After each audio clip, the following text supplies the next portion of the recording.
Estamos de volta com o Viva Saúde, hoje conversando com o Dr. Augusto Júnior, ele que é cirurgião do aparelho digestivo. Nossa conversa é sobre refluxo, um problema que muitas vezes pode ser mascarado por algumas medicações que são tomadas, né, pelo indivíduo de forma incorreta, mas que o Dr. Augusto fez no bloco anterior um alerta para muitas pessoas, porque esses sintomas têm que ser levados a sério e tem que ser procurado um especialista, Exato. né? A gente falou sobre a endoscopia. E ela segue também com a avaliação, já que se a endoscopia mostrar problemas mecânicos nessa junção esôfago-gástrica, se a endoscopia mostrar uma alteração dessa mucosa, deve-se prosseguir. Prosseguir com o próximo exame, a próxima etapa, que é a manometria. O que é a manometria? É um exame também com tubo que vai colocar e vai ver a pressão, como está a pressão, exatamente naquele esfíncter da junção esôfago-gástrica. A manometria tem por essa função. Então, eu digo sempre que a biópsia e a manometria, quando elas vão nos indicar se o tratamento vai ser um tratamento clínico, continuar com o tratamento clínico, ou se vai ter que partir para algum tratamento cirúrgico.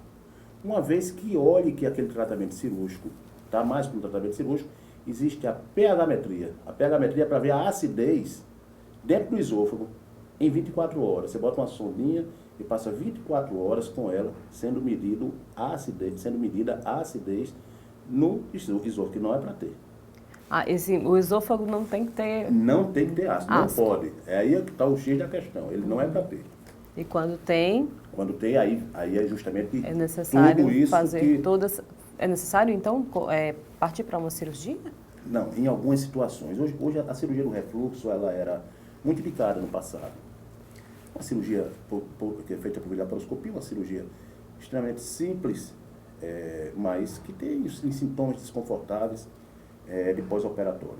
Então, hoje a gente indica só a cirurgia em casos extremos, em situações onde existe um grande relaxamento desse esfíncter, dessa junção, situações onde essa mucosa esteja transformada e com risco de continuar sendo banhada, digamos assim, no termo mais popular, banhada pelo ácido. Então, você tem que tomar uma conduta aí para que faça com que, pelo menos, estacione naquela situação. Sim. Então, a cirurgia hoje, ela é caso excepcional. Eu já operei muitíssimo. Cada dia que passa, opero menos refluxo. Então, é uma doença que tem cura, é um problema que tem cura. Tem cura, tem resolução. Hoje, quando associada à obesidade, existe uma das técnicas da cirurgia da obesidade, é a cirurgia mais eficiente contra o refluxo, que é o bypass gástrico. Então, você tira totalmente a possibilidade do ácido refluir lá para o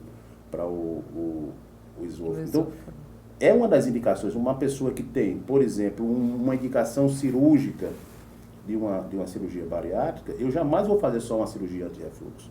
Eu vou indicar já fazer uma cirurgia que você corrija as duas coisas ao mesmo tempo.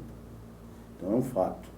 Então, a cirurgia mais eficiente que existe anti-refluxo, a cirurgia padrão, é uma cirurgia que você faz uma válvulazinha, fecha os hiatos, fecha a musculatura, aperta, mas em caso quando é associado à obesidade cirúrgica, também se faz logo naquele momento a cirurgia, o bypass gástrico, que vai também resolver o problema do refluxo.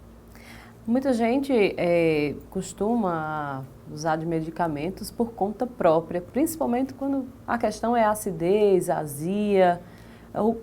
Isso pode agravar o problema já existente? E pode mascarar. Não só pode agravar.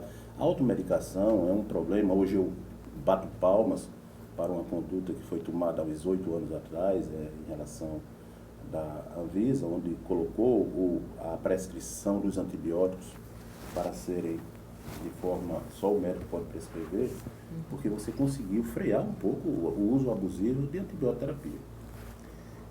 O que acontece é que, no passado, você não tinha medicamentos para tratar, a não ser os antiácidos. Você imagina que para você neutralizar o ácido do estômago, você tinha que tomar quase de hora em hora. Aqueles antiácidos, aqueles remédiozinhos brancos que tinha no passado. Até hoje, uma vez ou outra, se usa. Posteriormente foram evoluindo drogas. Chegaram na década de 70, teve drogas interessantes, e aí as cirurgias, inclusive cirurgia de úlcera, diminuiu muito, porque você conseguiu frear a acidez gástrica. Então, diminuiu, foi descoberto também lá no estômago a bactéria, o H. pylori, que era uma bactéria também que piorava, uma bactéria também cancerígena. E veio, já no final da década de 80 para 90, chegaram os inibidores. Começou pelo omeprazol, pantoprazol, lansoprazol, e esses prazóis que tem aí, que vendem em todo local, que na verdade essas medicações elas são extremamente úteis para tratamento temporário, não definitivo. Porque lembre que nós precisamos de ácido no estômago. A ausência de ácido no estômago, por muito tempo, pode também causar prejuízo já. Então, o tratamento contínuo com esses inibidores, seja qual for, ele é contraindicado, ele não deve ser feito.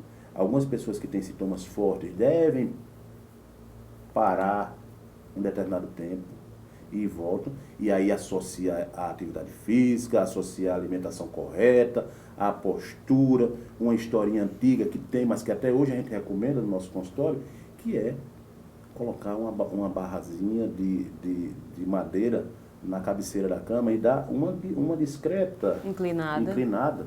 Quem dorme em rede é muito bom, então dormir em rede. Pela posição que já é natural, né? É natural. Então, se você está numa posição de 180 graus,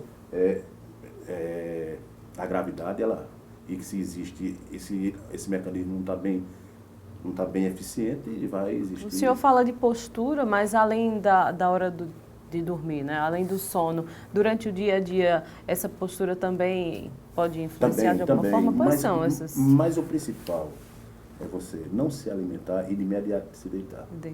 Isso acontece muito à noite.